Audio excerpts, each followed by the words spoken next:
On va recommencer. C'est bon là pour le son? OK. Donc bonjour à tous, et à toutes, bienvenue, dans ce webinaire. On va donc vous présenter, les nouvelles fonctionnalités de la version, Zimbra 9. Pour ce faire, je serai accompagné, de Cédric Lambert, qui est donc le directeur Access Star Expert, Redon Bouffungur, que vous connaissez pour, beaucoup, qui est donc chef de projet sur la partie Zimbra. Notre présentation va se dérouler sur, en 4 parties. Une première partie qui sera consacrée donc à la présentation du groupe Access Star Expert. Donc cette présentation sera effectuée par Cédric Lambert. La deuxième partie concernera la présentation de nouveautés, des principales évolutions de la version 9, que je vais vous montrer directement. On essaiera aussi au travers d'une démonstration en live on va dire, mettre en pratique ce que je vous aurais mis au travers des slides.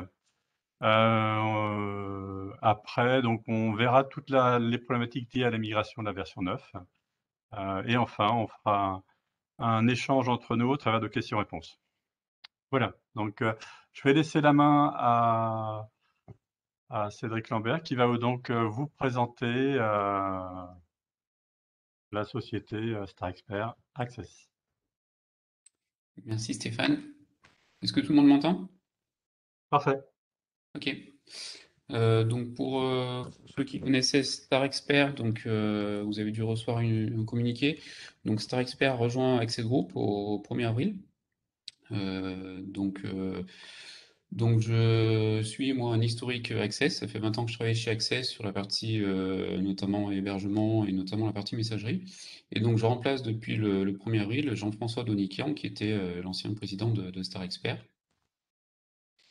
Donc Access c'est un groupe de à peu près 250 personnes. Donc on a trois pôles d'activité. Donc un pôle cloud computing dans lequel on a trois métiers qui sont notamment l'infogérance. Donc on va infogérer des parcs PC, serveurs, réseau, donc tout ce qui est sur le réseau local d'une entreprise. Opérateur télécom, donc on est fournisseur d'accès Internet, ADSL, SDSL, fibre optique, MPLS, et une grosse activité d'hébergement, donc hébergement autant de sites web, de messagerie, mais également de GED, de RP, voilà, tout ce qui est lié à des applications métiers, avec des hébergements en prof dans nos data centers. Le deuxième pôle d'activité est un pôle d'éditeur logiciel. Donc on est présent sur trois métiers assez distincts qui sont des niches. Donc le métier de la santé au travail. Donc on est éditeur d'un logiciel pour les services de santé au travail. Donc c'est le logiciel qui sera utilisé quand vous allez passer votre visite médicale, par exemple, médecine du travail. Donc le produit s'appelle Metra. On est également éditeur dans le secteur de l'éducation et la formation avec toute une suite de logiciels, notamment pour les collèges et les lycées, pour gérer les bulletins de notes, les cahiers de texte, les espaces numériques de travail, qui sont utilisés par les étudiants, les collégiens et les lycéens. Et puis on a un éditeur de logiciels de dématérialisation, pardon, qui est surtout à destination de l'habitat social, avec une grosse partie des maths de factures fournisseurs notamment. Le troisième pôle d'activité est le pôle d'activité service, dans lequel on a une caractéristique, c'est qu'on est essentiellement sur l'open source, même avant l'intégration de Star Expert, avec notamment une grosse caractéristique enfin, une grosse spécialité, pardon, sur le développement de sites Drupal. Donc on est experts Drupal. Et donc, tout naturellement, on a souhaité faire grossir ce pôle open source, d'où l'intégration de Star Expert avec les trois produits phares de Star Expert, je vous présenterai juste après. Donc, quelques chiffres sur Access. Donc, Access, c'est à peu près 28 millions de chiffre d'affaires. C'est 250 personnes réparties en France. Le gros des troupes est basé sur Valence, Lyon et Paris. Et après, on a pas mal de gens un peu partout en France, notamment en télétravail. Télétravail. On a une structure dans laquelle on investit énormément, puisqu'on a 12% de notre chiffre d'affaires qui est réinvesti en R&D chaque année, soit sur nos logiciels, soit sur voilà, sur le développement ou sur nos infrastructures.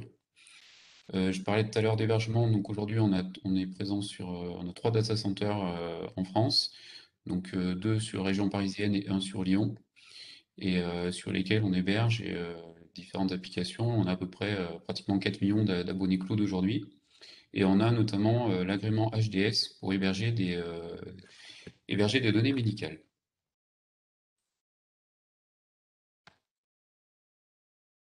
Donc sur la partie pôle service, donc nos produits phares sont bien sûr le produit pour lequel on est là aujourd'hui, qui est la messagerie Zimbra. On est également intégrateur de la GED Alfresco. On fournit également la suite GLPI pour tout ce qui est inventaire de parc, le développement de sites Drupal, j'en ai parlé tout à l'heure, et puis différentes solutions open source complémentaires. Pour toutes ces solutions, on propose, la plupart connaissent du on-premise, mais également de plus en plus de l'hébergement, donc de l'hébergement justement dans nos data centers, avec toute l'infogérance complète du service. Donc ça va de l'hébergement simple de la messagerie, mais également la maintenance. On peut vous fournir la maintenance, le monitoring, on peut vous fournir de la sauvegarde externalisée, du PRA, voilà, différents services qui étaient une partie proposée par Star Expert jusqu'auparavant et qui vont être complétés, cette offre va être complétée grâce au savoir-faire Access historique sur cette partie-là. Très bien. Voilà, j'ai essayé d'être assez court puisque l'objectif aujourd'hui c'est de vous présenter les évolutions de Zimbra. Donc Stéphane, je te rends la main. D'accord. Merci. C'est bon, on m'entend bien? Oui, OK, parfait. Donc là, l'objectif, c'est donc, de vous présenter les nouveautés sur la version 9. Alors, c'est une version qui est sortie maintenant depuis, 1 an, sur lequel, en fait, nous, on travaille, au niveau de notre, cellule technique, de façon à s'assurer qu'elle est opérationnelle, qu'elle fonctionne bien. On est maintenant sur une phase, où on peut commencer à migrer sur cette version 9, sans difficulté puisque, 90 95 des fonctionnalités sont présentes par rapport à l'ancienne version. Et donc, là, on va voir justement les différents apports que, cette nouvelle version, nous donne. Alors, donc la principale évolution, c'est cette nouvelle interface utilisateur qui est donc mise à disposition sur cette version 9.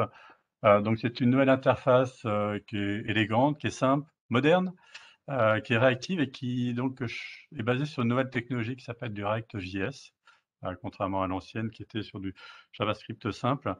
L'avantage principal de ce redéveloppement d'interface, c'est qu'elle va être ah, vous avez pas de son? Allô? Oui, c'est bon? On me dit qu'il y a pas de son. Bon, je continue.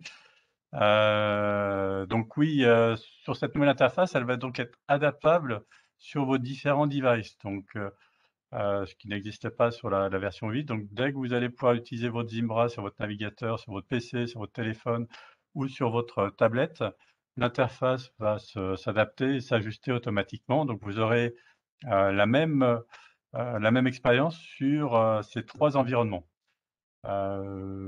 Qui plus est, en plus, l'ensemble des imnets qui sont rattachés seront aussi opérationnels de façon à fonctionner aussi sur la partie périphérique mobile ou tablette. Donc ça, c'est la partie interface. Le les grosses voilà, la deuxième fonctionnalité apportée par cette version 9, c'est un ensemble de nouvelles fonctionnalités étendues pour Zimbra. Zimbra a pris en charge le développement de nombreuses Zimlets pour permettre une meilleure expérience au niveau collaboration entre les utilisateurs en intégrant des solutions tierces. Donc là, comme vous pouvez le voir au travers du slide, on va se retrouver avec des Zimlets pour pouvoir interfacer Zimbra avec Slack, avec pour la partie vidéo du Zoom ou du Jitsi. Pour tout ce qui est gestion de fichiers, on va pouvoir gérer ça au travers donc de Dropbox, du Nextcloud, du OneDrive, Google Drive. Donc toute la partie fichiers, on va pouvoir quasiment s'interfacer avec l'ensemble des produits. Pour la partie chat, Là, c'est 2 imlets qui ont été rajoutés, qui permettent en plus du chat propre à Zimbra, de l'interfacer avec un Rocket Chat ou avec du Zulip. On verra dans la petite présentation après quelques-uns des éléments qui sont cités ici pour vous montrer en cas réel comment ça se déroule. À partir de là, au niveau évidemment de l'interface, elle a été revue, on va dire, et améliorée, on va dire simplifiée. Elle reste toujours évidemment adaptable à votre charte graphique de façon à la personnaliser, à l'adapter. Donc on peut modifier la partie couleur, la partie logo, les menus, on peut même modifier on va dire pas mal d'éléments graphiquement et de façon simple pour rendre le produit totalement en phase avec votre entreprise ou votre entité. Donc voilà sur cette partie-là. Autre avantage, c'est que pour éviter en fait tout tout malaise en fait qu'on pourrait avoir au niveau des utilisateurs, Zimbra a permis en fait, la possibilité de travailler en fait sur l'ancienne interface de la version, Zimbra 8, donc ce qu'ils appellent maintenant l'interface classique, et en même temps de pouvoir travailler aussi sur la nouvelle interface qu'ils appellent donc l'interface moderne. Donc les utilisateurs peuvent, alors en fonction des droits qu'on va leur donner, soit switcher automatiquement entre les 2 versions, parce que, ils ont une préférence plus pour par exemple l'ancienne plutôt que la nouvelle. Vous pouvez évidemment au niveau, on le verra après sur la partie intégration, au niveau de l'administration, bloquer, une version ou l'autre, la définir, pour que l'utilisateur ait telle et telle version. Donc ça, c'est, on va dire, un plus dans le sens où, dans la partie conduite de changement, en cas de difficulté, on peut rester sur cette nouvelle interface, cette ancienne interface pour éviter tout changement au niveau des utilisateurs. Je vais passer maintenant sur, je vais essayer de switcher sur ma messagerie. Hop, voilà, ignorer. Voilà, normalement, j'ai fait une bascule, sur la nouvelle interface. Est-ce que l'affichage est correct? OK, c'est parfait. Donc voilà la nouvelle interface, Zimbra. Donc elle est vraiment épurée, simplifiée, de façon à avoir quelque chose une information qui est pertinente et mise à disposition. Elle est beaucoup moins contrastée que l'ancienne version, en Zimbra 8. Quelques couleurs, mais assez légères. Une interface qui va évidemment reprendre fortement la version 8. Donc, on va retrouver toute la partie organisation de fichiers sur la partie gauche, la partie email centrale, et puis après l'affichage qui peut être mis automatiquement dessus. Donc, comme je vous l'ai dit, principale possibilité côté utilisateur, on peut switcher entre les 2 versions de façon rapide. Quand je suis sur la nouvelle version, je vais pouvoir switcher sur mon ancienne version et vice-versa quand je suis sur l'ancienne version. Ah, hop, non, j'ai plus la main. Voilà, elle est là. Je vais pouvoir revenir sur ma nouvelle version. Donc ça, on va dire, c'est une très, très bonne solution dans le cadre de la passage en version 9. Si vous voulez pas perdre vos utilisateurs, ils peuvent continuer à travailler sur la version qu'ils connaissent bien.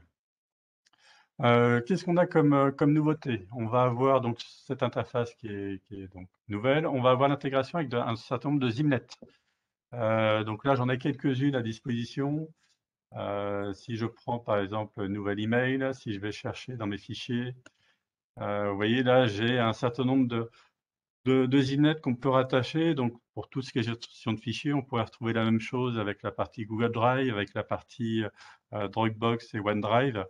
On va pouvoir en fait aller piocher directement dans nos gestionnaires de fichiers et rattacher en fait les éléments, donc soit déposer le fichier à l'intérieur, soit mettre un lien de façon à pouvoir gérer les fichiers. Même principe, quand je reçois un fichier, je vais pouvoir le déposer dans ces différents éléments. Donc on étend les fonctionnalités propres à Zimbra, parce que Zimbra dispose d'un drive, mais on peut rattacher différentes pièces externes à l'intérieur pour gérer les fichiers.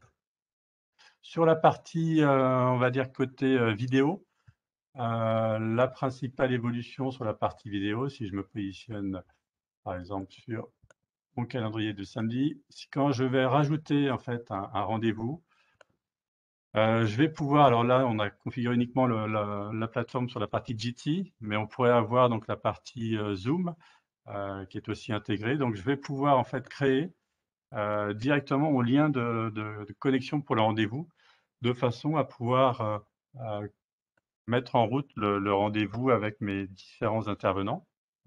Hop, si je remplis.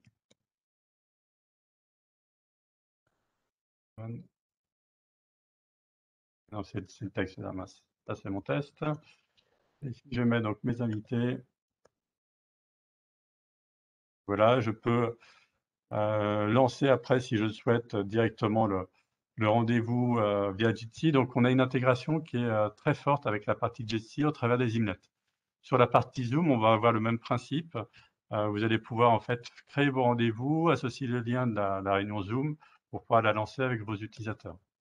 Donc, on a vraiment une volonté de la part de l'éditeur au travers de ces Imlets qu'il développe et qu'il maintient. Une volonté d'étendre les fonctions du produit en vous laissant le choix des outils que vous voulez mettre en face de chacune des fonctions. Donc, Zoom pour la partie vidéo, Jitsi pour la partie vidéo. On a aussi la partie chat qu'on peut donc modifier. Là, dans mon cas, je crois que j'ai un Rocket Chat qui est intégré dedans. Vous avez la fonction Connect de Zimbra qui peut être aussi mise à disposition. Donc, on a une grande souplesse à ce niveau-là pour pouvoir interfacer Zimbra avec ces autres solutions pour, en fait, vraiment vous donner une expérience qui vous est propre avec des outils qui vous intéressent et sur lesquels vous êtes, qui répondent à un vrai besoin côté utilisateur. Donc, vous voyez, là, on a intégré la partie Rocket Chat sur la partie messagerie. Donc, je retrouve même principe si je vais à l'intérieur. Je vais retrouver la partie Jitsi qui est intégrée dedans et qui va pouvoir lancer un appel automatiquement à l'intérieur. Donc, voilà sur les différentes intégrations. Donc, on a vraiment une très forte on va dire, volonté de la part de l'éditeur pour étendre ces fonctions propres à la messagerie, qui sont d'ailleurs toutes les mêmes à l'intérieur. Donc, on va retrouver évidemment toute la partie mail, contact, tâches, calendrier. Au niveau interfaçage, on a vraiment possibilité de faire plein d'éléments. Là, on retrouve les fonctions Drive dont je vous ai parlé. Donc là, on avait le côté Nextcloud qui était activé de l'autre côté, le Drive qui est présent, mais vous pourriez en fait avoir, comme on l'a vu, la partie Google Drive, Dropbox et OneDrive qui peuvent être aussi positionnés à l'intérieur. Voilà sur une brève présentation des différentes évolutions. Je vais revenir sur la partie migration. Alors, là-dessus, pour beaucoup, en fait, alors certains sont déjà passés en version 9 dans les gens qui participent à cette version, d'autres sont encore sur la version 8. Donc, il y a en fait quelques points de vigilance à mettre en route pour la partie migration. Globalement, comme vous l'avez vu, en fait, l'interface a été modifiée parce que le langage de développement associé a bougé. Donc, ce qui est la première conséquence, c'est que l'ensemble des inlets qui avaient été faites en version 8 ne vont pas fonctionner en version 9, puisque le langage n'est pas le même en termes de développement. Donc, il y aura une vérification à effectuer dans vos inlets existantes pour s'assurer, alors, soit qu'elles ont été migrées et qu'elles existent en version 9, soit de les corriger pour pouvoir les amener sur cette nouvelle version. Donc là, comme toute la partie prestation, Star Expert est tout à fait à même de nous amener sur cette partie-là. Après, on va avoir une interrogation à faire sur la partie interface. Globalement, on peut donc forcer le choix d'une ou de l'autre interface, donc moderne ou classique. Il y a donc un travail à effectuer côté support pour pouvoir en fait appréhender cette nouvelle version pour éviter que vos utilisateurs, à la mise en place de cette version 9, vous appellent immédiatement en vous disant j'ai perdu mon bouton à tel endroit, j'ai plus la même couleur, j'ai pas mon dossier la même fonctionnalité. Donc il y a un travail à effectuer côté équipe support de façon à préparer et à anticiper toutes ces problématiques.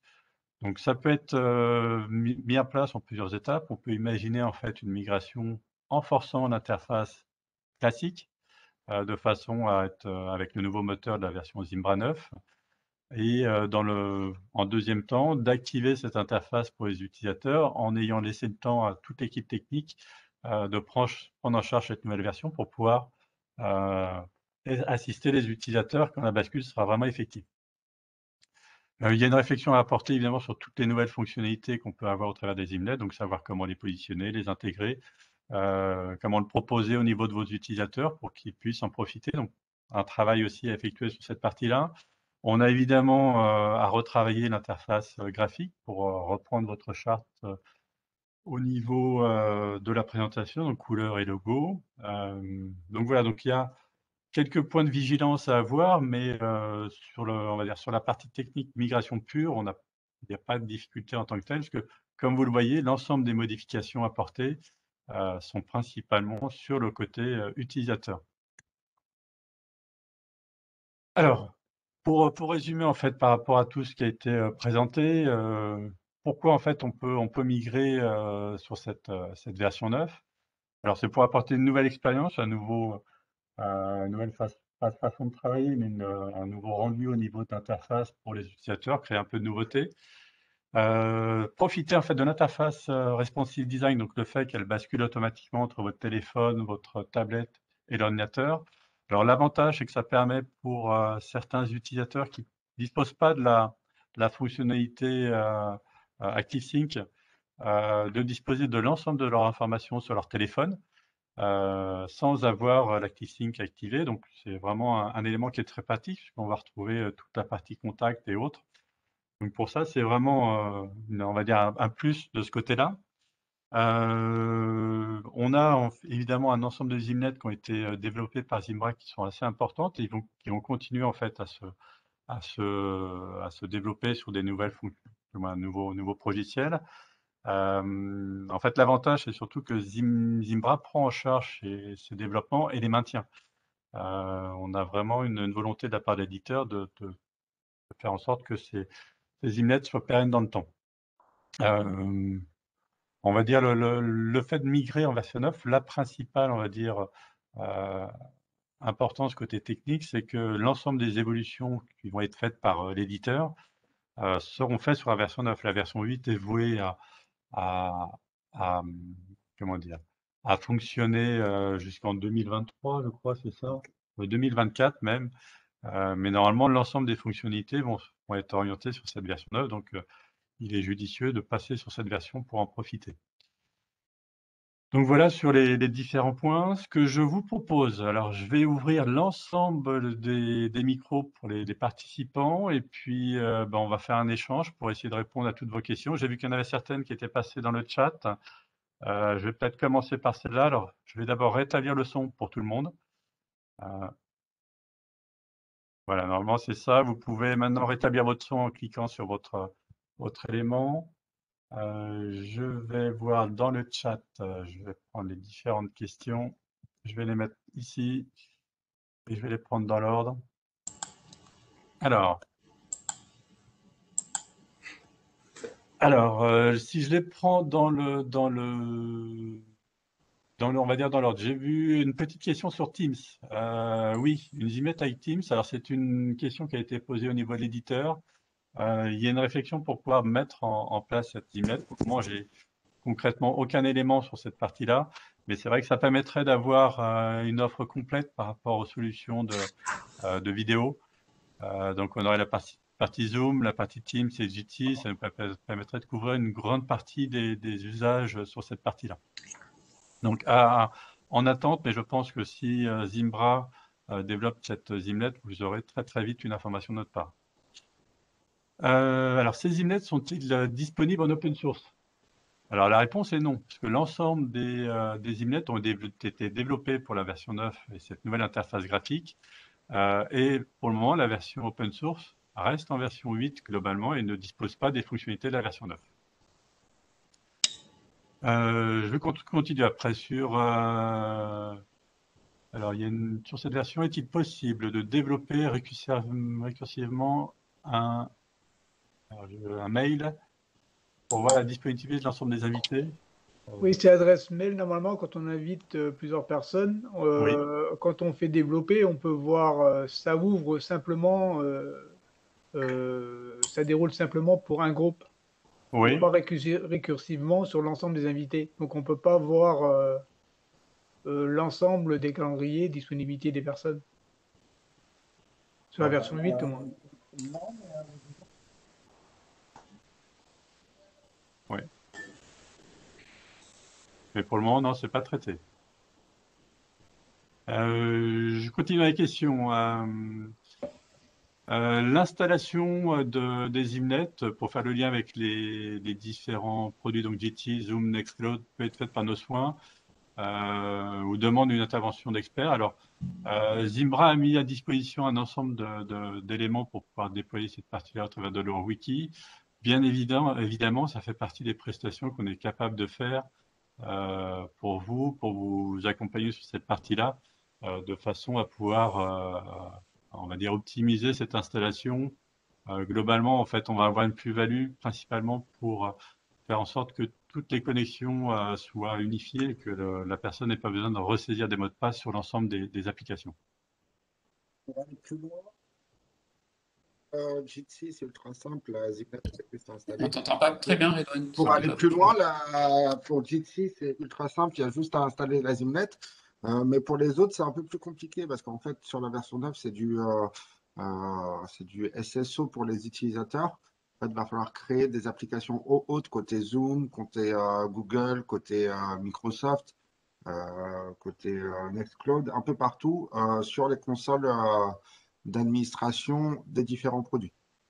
Et ensuite, vous aurez à mettre les credentials dans votre Zimbra pour qu'ils puissent authentifier vos utilisateurs automatiquement.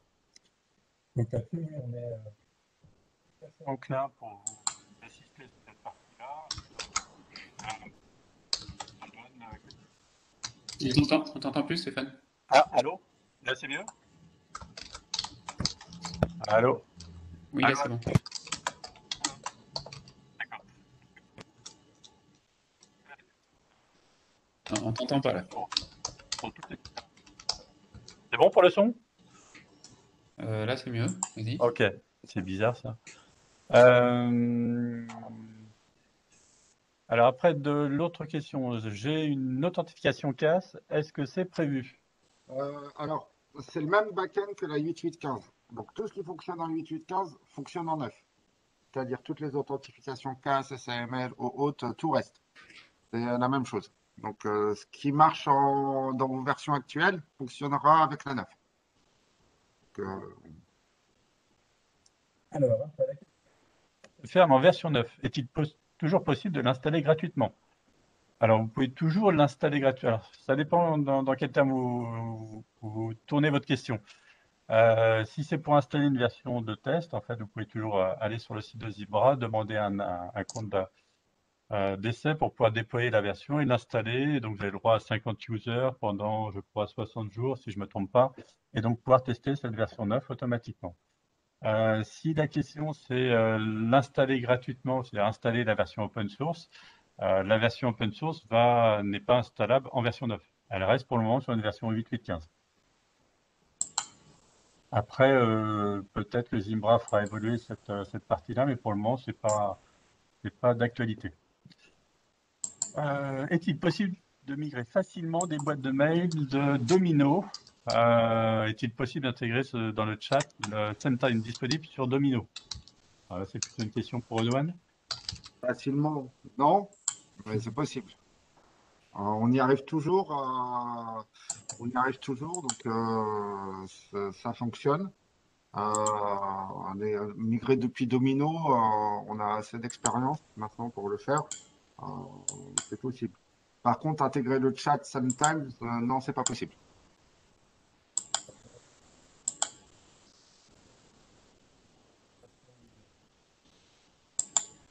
Modeste, mais oui, on a migré de nombreux comptes qui étaient sous cette solution pour les amener à Zimbra, donc on a une expérience, un savoir-faire. Généralement, c'était des volumétries assez conséquentes. Alors, question 9. On t'entend très mal, Stéphane. Pardon?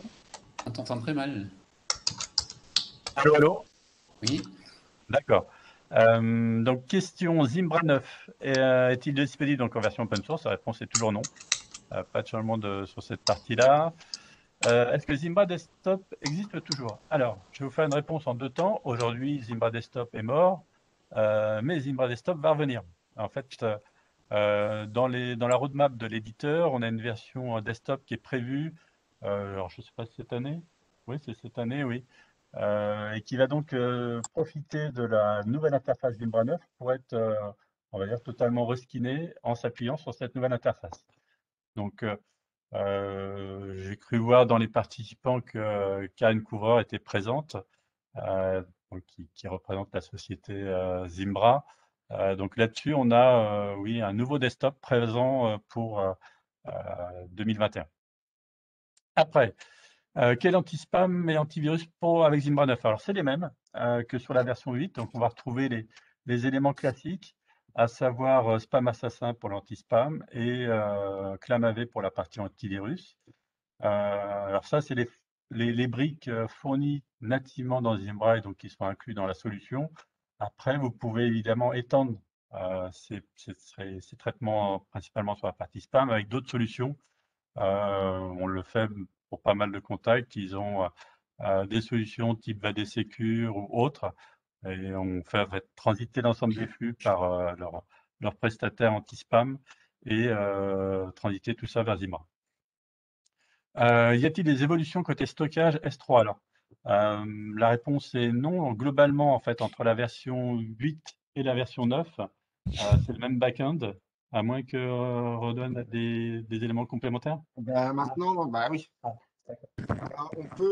Donc, le S3 est complètement compatible avec Zimbra. Donc, on peut mettre le stockage. À la base, c'était juste le stockage HSM, donc les mails de plus de 30 jours. Maintenant, on peut mettre le stockage primaire sur S3. Et maintenant, on peut mettre les backups Zimbra qui sont en temps réel directement dans S3. Donc, vous pouvez déporter tout votre stockage Zimbra sur du stockage objet, que ce soit les mails, les vieux mails et les backups. Depuis la version 8.8.15. Ouais. Donc, ouais, vous pouvez le faire en 8.8.15 ou en 9, peu importe. Et alors, dans le chat, j'ai plus de questions. Si vous voulez participer directement, vous pouvez le faire, ou sinon continuez dans le chat pour répondre à vos différentes questions.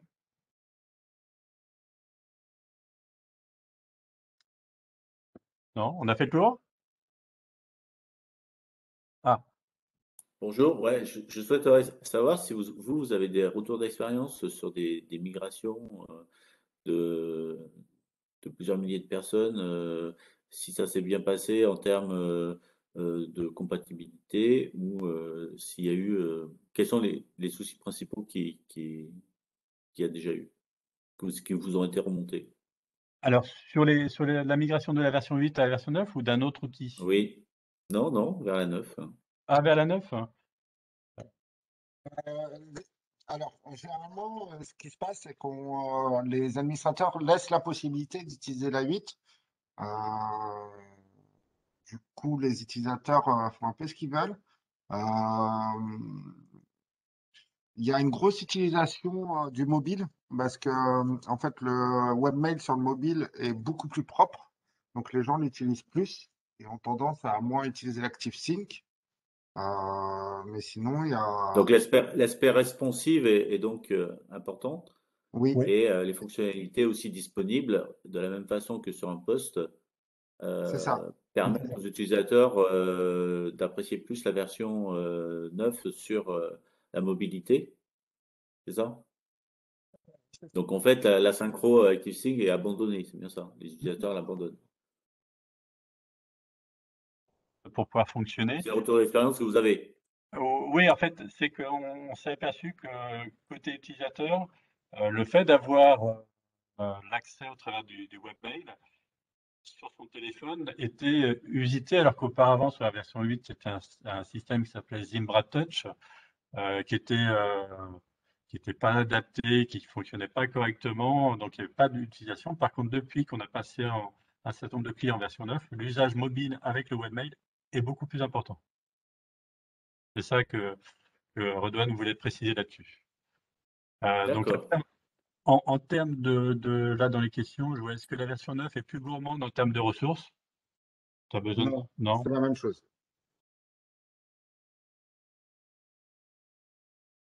On a pu le voir, par exemple, quand on est passé de la version 8.8.7 à 8.8.8, c'est ça? Oui. Où on avait eu une forte augmentation en termes de performance pour la machine. Et pour le reste, tout est fonctionnel. Après, on a une petite question sur la partie édition en ligne de documents. Alors, c'est vrai que je ne l'ai pas fait dans ma présentation. Donc, alors, vous pouvez, au travers de Zimbra, traiter l'édition en ligne de documents de plein de façons. On a le Zimbra Drive sur lequel on a la partie LibreOffice qui peut être rattachée de façon à pouvoir faire de l'édition en ligne. Ça, c'est un premier niveau. Sinon, on peut, au travers des inlets qui ont été mis en place, coupler un Nextcloud ou un OnCloud et derrière plugger un OnOffice par exemple ou même un LibreOffice pour faire de l'édition en ligne. Donc, on a pas mal de solutions possibles de ce côté-là pour étendre toujours pareil les fonctionnalités propres à Zimbra. Si ça répond aux questions, c'est parfait. La question suivante, donc, pour côté ActiveSync, il fallait une licence pro. Alors, il faut toujours une licence pro pour avoir la partie ActiveSync. La partie ActiveSync est toujours présente. Le fait d'avoir votre Zimbra au travers du webmail vous permet en fait d'avoir les mêmes informations, mais ce n'est pas de l'ActiveSync. L'ActiveSync, c'est en fait une synchronisation de toutes vos données, donc contact, tâches, calendrier, et mail évidemment, en mode push, c'est-à-dire que c'est le serveur qui envoie les données vers le téléphone, vers les applications du téléphone. Là, le côté nouvelle interface, c'est uniquement sur votre navigateur de téléphone, donc c'est pas du tout les mêmes attendus. D'autres questions?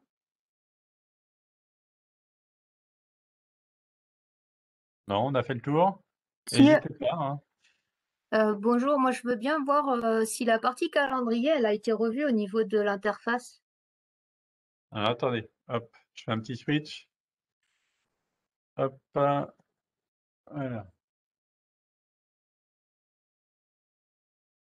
Niveau calendrier, oui, elle a été modifiée. Donc, vous retrouvez vos différents éléments ici présents. Vous retrouvez vos différents partages, les différents tags. Vous pouvez les afficher comme auparavant.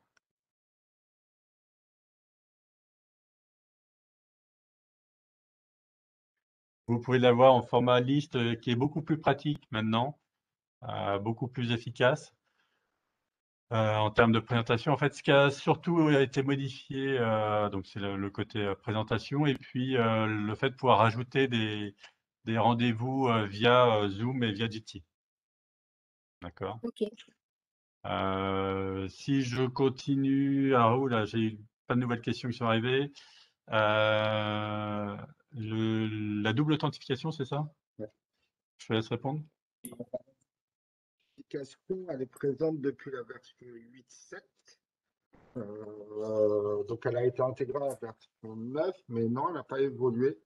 Mais elle est présente et elle fonctionne très bien. Elle fonctionne avec du TOTP, donc à travers une application.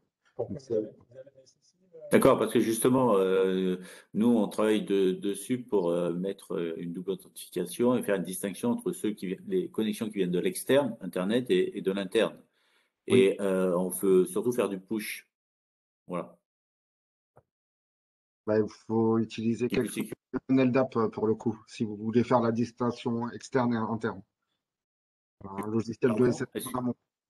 Faut que vous J'ai pas bien compris. Oui, en fait, ce que dit Rodolphe. J'ai pas compris, hein, désolé. Ah, vous n'entendez toujours pas? Allô? Allô? C'est un peu mieux, c'est un peu mieux.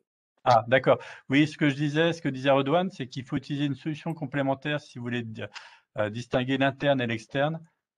Une solution type SSO, type Lemonade App, qui va vous permettre d'atteindre votre objectif.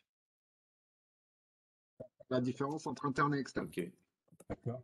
Vas-y. Là-dessus, n'hésitez pas à nous contacter. Ok, merci. Oui, donc oui, ben là on a fait toutes les questions. Vous avez d'autres questions? Non? Ben, je pense que c'est une première présentation où on a pu aborder pas mal d'éléments. Ben, je vous remercie tous pour votre participation. Vous allez recevoir en fait dans quelques heures, je pense, un petit email. Vous pouvez consulter à nouveau cette présentation si vous le souhaitez. Et pour les gens qui n'ont pas pu tout visualiser, pour pouvoir y accéder. Puis évidemment, nous, on reste à votre disposition pour toutes vos problématiques de migration et sur la partie Zimbra. Avec Redouane, on est à votre disposition. Ok, ben, je vous souhaite à tous une très bonne journée. Merci beaucoup. Merci à tous. Bonne Bonne journée. journée.